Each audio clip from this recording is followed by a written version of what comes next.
This is Great FM.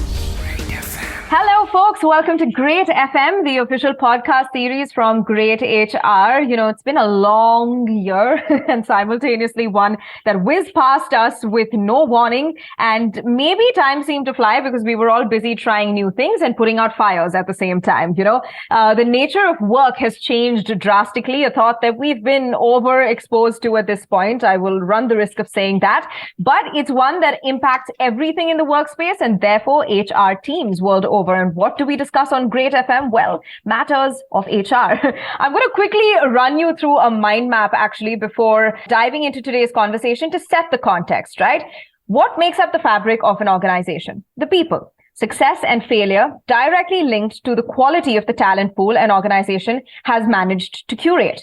On the other hand, are people viewing work the same way? No. I mean, you've got moonlighting, you've got the gig economy and all that jazz. Now, couple these two things, and what do you have? Serious concerns and contemplation about talent acquisition and retention, more importantly.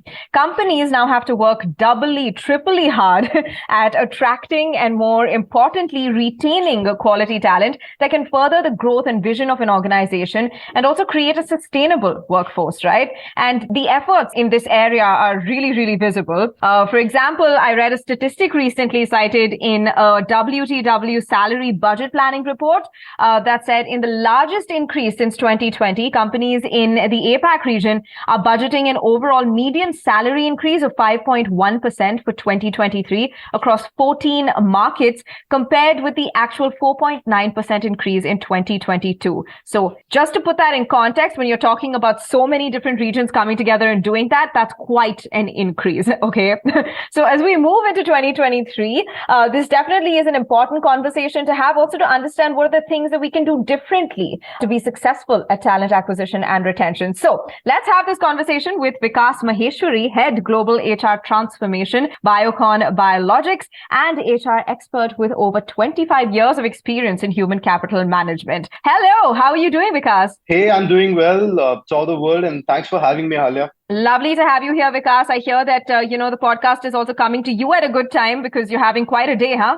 Yeah, so Thursdays are usually like that, isn't it? Because you're just kind of in the middle and have so much to wrap up before the weekend arrives. All right. Well, I hope this conversation gets you all, fired up again. I think it's a feeling that has been felt amongst not just HR professionals, but people in any kind of work landscape, right? This idea of staying at your company versus leaving, and lingo that recently caught my eye, specifically with regards to this conversation, is the talent war. Can you break this down for us? Because I think it provides a good foundation. What does the talent war mean, and what does it actually indicate to you? I think let me start with a few quick reflections, and then get down to, the lingo that you just spoke about. Mm-hmm. So I think 2022 could be summarized as the year when HR took a leap of faith, into the land of unknown. While in 2021, I think we were talking how pandemic forced us to go virtual and we struggled with handling Zoom fatigue, work from home related challenges.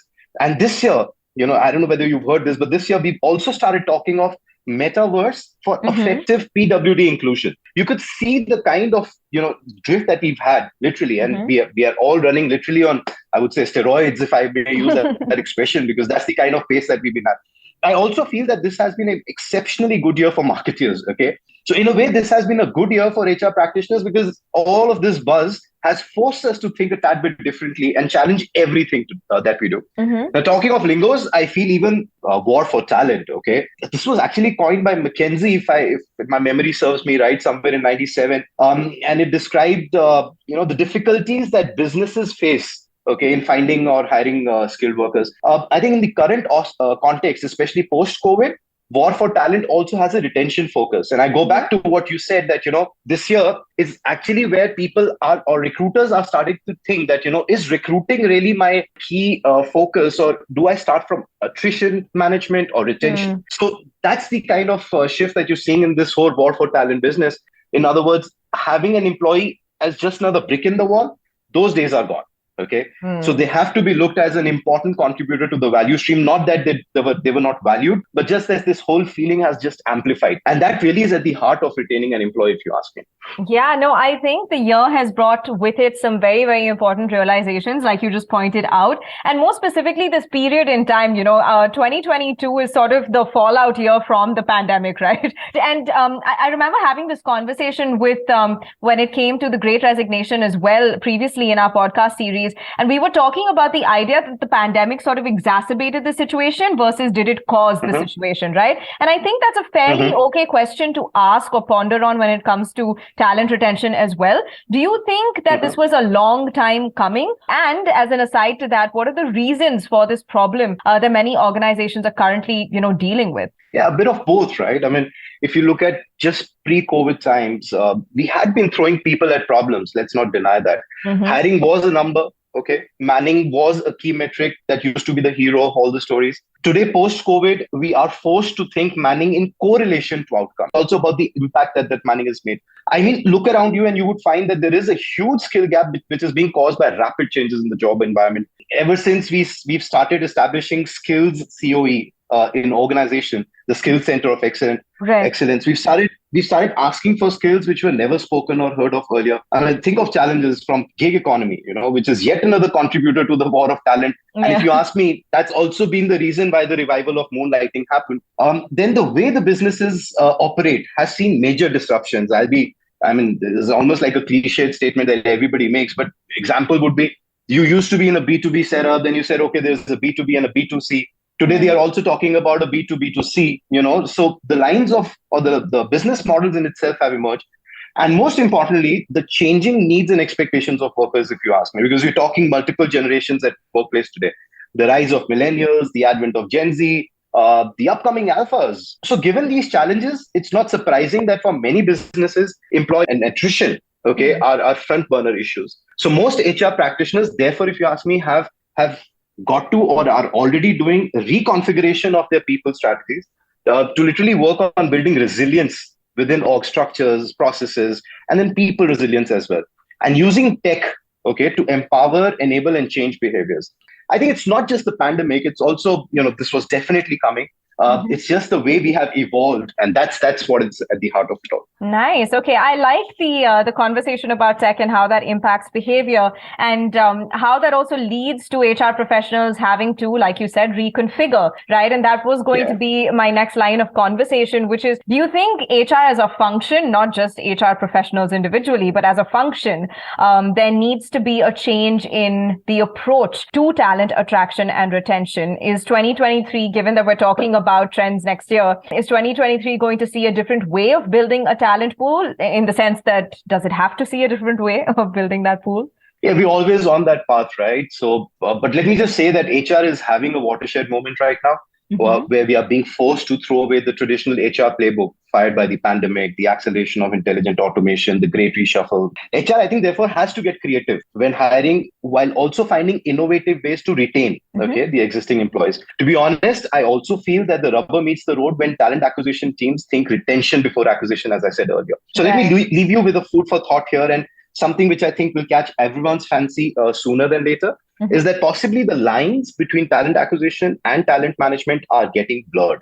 You are going to be looking at a unified talent strategy going forward, which starts from retention and culminates in a belief that employment, brand advocacy, and subsequently hiring would happen organically with minimal pain. So simply put, what I'm saying is that we as HR should focus on the people we already have in our organizations.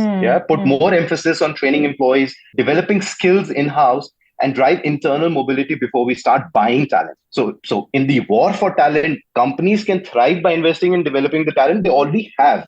So HR stands to significantly benefit, if we focus on the following. Building advocacy, which is the brand advocacy and subsequently the product advocacy as well, by focusing on flexibility and then by emphasizing work-life balance and well-being.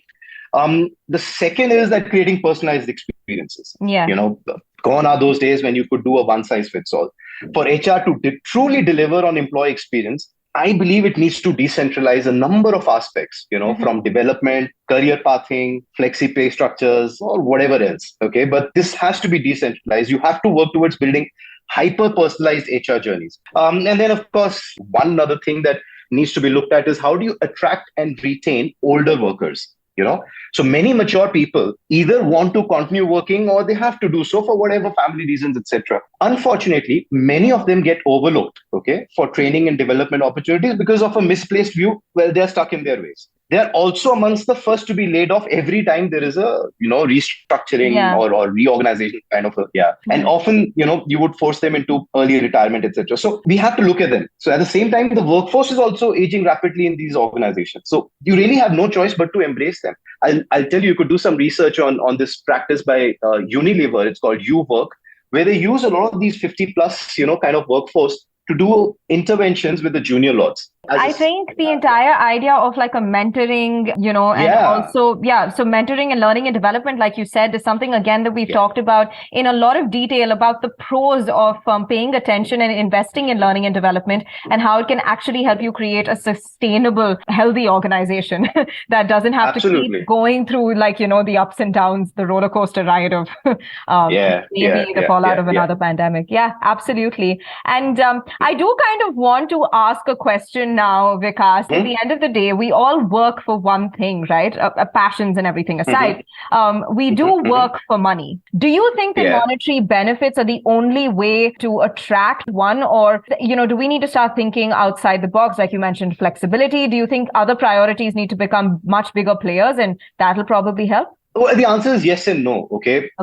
If you were to think that any generation, be it the millennials or the boomers or even the Gen Zs, if you were to say that, okay, you know what, I have trophy perks for you. So I have coffee machines and I have bean bags, but I have a low salary package. We all know the answer, whether they're going to pick it up or not.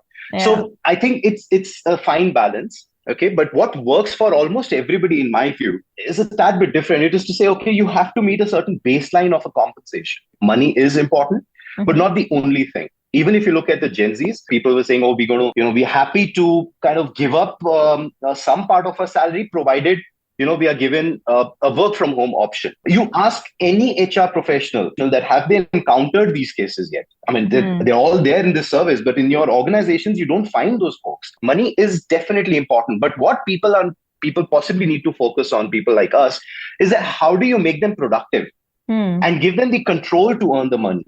So what I'm trying to say is, that productivity is the key here. Now, if I can create an HR ecosystem which helps an employee be productive and therefore grow, and this growth could be in scope, span, money, everything, but the company should not have a problem if somebody is delivering and over-delivering on results. You should be having a solid reward structure to give the person back the share of profits or the share of contribution. And that's when people are really, really happy. So what they're looking at, okay, an entry point is the money, but then how do you retain them? How do you sustain them? Is by making them part of that entire ecosystem where they grow along with the organization. HR has to work in hand with businesses to unlock productivity is what I'm saying for the employee, No, I think that's such an interesting way to look at it, which is that, money may attract, but it's all the other factors that will retain at the end of the day. Because I think personally, if we just boil this down to personal experiences, we've all seen people who work for a lot of money and suddenly say, I don't want to stay here anymore because I'm not feeling good and I need a different environment, right? So I also want to taper down the conversation now to be a little bit more micro, Vikas. I want to actually examine some of the things that maybe you see as emerging trends in the area of recruitment and retention in the year coming ahead. Improving the workforce planning. Okay, that's going to be at the heart of it all. Workforce planning has to better inform, the buy, build, borrow strategies and also drive internal mobility. And that's something that has pretty much been carried out on Excels with a very linear kind of a data. So that is going to see a change, and that's an emerging trend.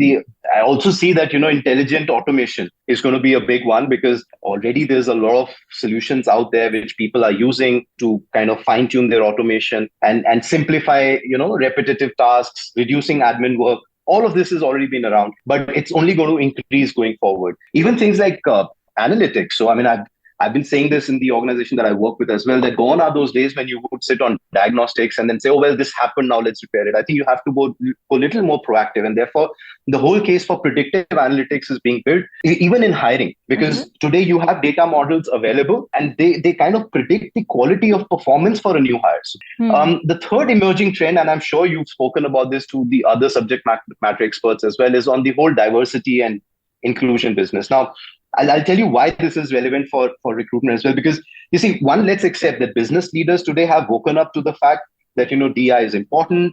They accept that a culturally diverse workforce definitely fuels innovation, creativity, higher profitability. So that realization is there. However, when it comes to recruitment metrics, you will see that, only 1 in 3 recruiters pretty much track the diversity of candidates. And then, of course, the Gen Z, which enters the workforce. So you will have to look at how do you cater to their needs. The major drift that you would see in recruitment processes is speed, because the Gen Z, or let's say even a millennial who's in a Z's body, like myself, let's say, they will expect everything to be virtual and fast-paced. Yeah. So outdated recruitment methods will be a major turnoff for them. Even 3-page of job descriptions which say the person used needs to be so and so, they are a major turnoff. They would like the JD also to be a first person, short and crisp, almost like a sales pitch. Okay. So I think recruitment will have to also gear up accordingly, be available in the social media. So those are some important trends that you would see. And the most important, something that just hit me, and I have to say this to you, is that transformation of recruiters is going to happen. They're going to become more like business leaders. So stay with me on this one when I make this point. So if you look at recruiters around you, okay, you will see that they are pretty much like an order taker. Okay. But I think they will now move on to become HR business partners. So in the coming time, I think recruitment is going to be looked at as a strategic role. Not that it's not looked at already, but it's still an order-taking kind of a philosophy. So this would change. So these, I think, are pretty much the emerging trends. Other than, of course, there's lots happening on the tech. There's O&A coming and all of that fancy stuff. But at the core, I think these are some of the key ones that we need to be ready for.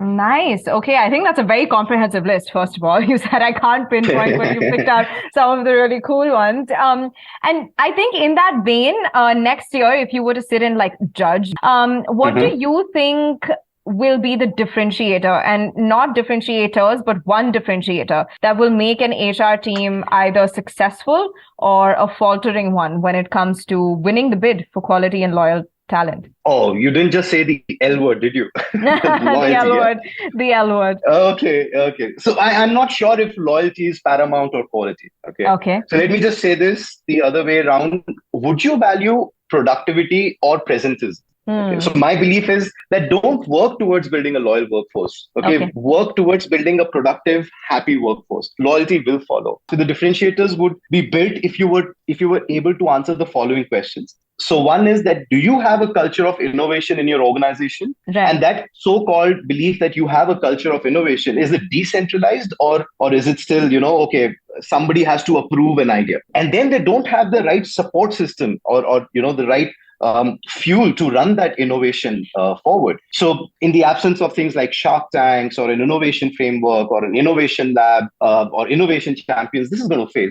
So the question to ask is, you will build only a culture of innovation if you really, kind of decentralize all of it. The next question is, be present where your people are. Whether you're hiring through Instagram, Coffee Mug, or any other similar platform, what are you doing there yourself? If you're not there, then you can't really create a differentiation for yourself. And then, are you using AI, which is artificial intelligence, to identify key drivers for attracting EVP? Again, I'm saying that, there are methodologies available today to identify that what is it that a certain kind of a generation, not all, but a certain kind of a generation looking forward to an EVP. It's no more like, a top-down approach where the CEO wishes to have a desired culture and basis that you drive an EVP. I think those days are also gone behind. So you have to use a lot of tech to identify what's out there and what people want.